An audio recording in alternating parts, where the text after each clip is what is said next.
From the clear skies of Adelaide, this drone is searching for possible symptoms of coronavirus.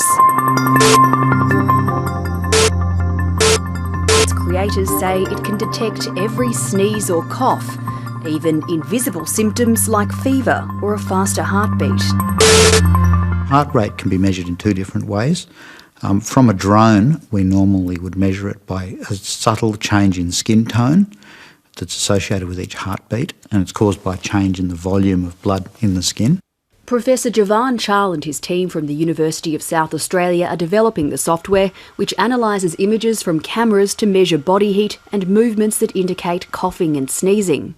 Coughing you can detect from, say, 15, 20 metres. They've teamed up with drone maker Dragonfly to create what they've called a pandemic drone.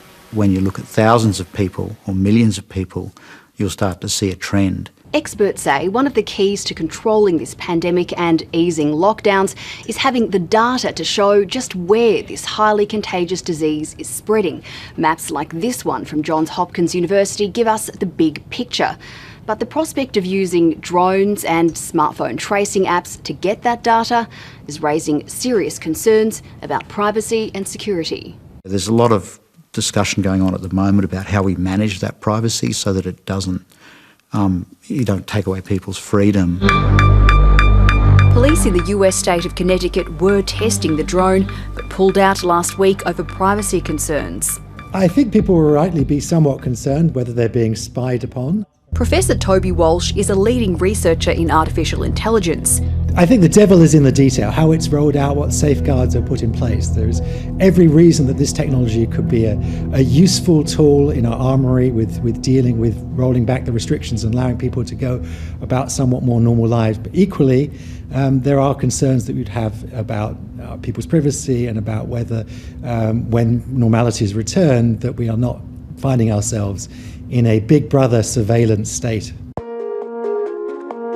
So this is my experience of quarantine in Hong Kong. In Hong Kong, Andrew Ryder has just landed from overseas and won't be able to leave this small apartment for 2 weeks. Outside of my window, I have a view down to these lovely chalk messages that my family sends me while I'm here. Say hi, everybody.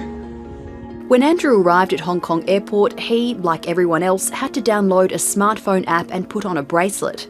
Together, they track where he goes and make sure he doesn't leave his apartment. For those that aren't in quarantine, the city has implemented other measures like widespread temperature checks outside many major buildings.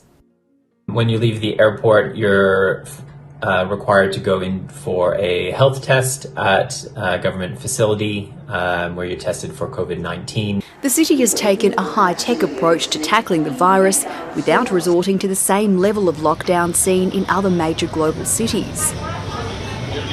Restaurants and shops remain open, and so far it's been successful. I have a GPS-enabled bracelet that's linked to my smartphone. I had to walk the perimeter of my flat so it knows the area that I'm allowed to stay while I'm in here. It might be effective, but would this level of surveillance be palatable to Australians, even amid a pandemic? Well, these are extraordinary times, but I think those are extraordinary measures that I suspect most people in Australia would find too much down the road to taking us to what George Orwell, Huxley and other people have warned us about, the surveillance state that we could be in. Back in Australia, entrepreneur Rustam Kanga hopes some of Hong Kong's measures like mass temperature checks can be replicated here. There are people walking in and you can see their temperatures. His company's automatic fever detecting software uses artificial intelligence to scan crowds and, he says, spot people with a high temperature. Today, there is no real checking in public areas of whether people have fevers.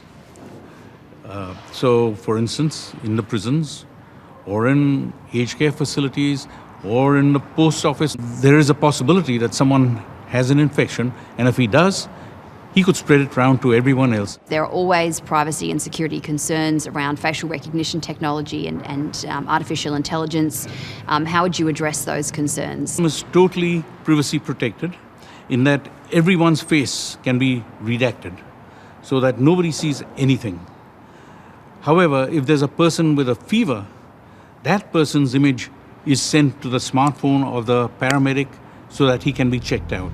Alpha, please Alpha. Professor Toby Walsh agrees that whatever new technologies we adopt, the basic principles of social distancing are likely to remain in place for a while. But it's worth pointing out those modern technologies are not going to be a panacea. They're not going to allow us to go back to our normal lives. We are still going to have to social distance. We are still going to have to keep ourselves isolated physically as much as possible from each other until we have a vaccine.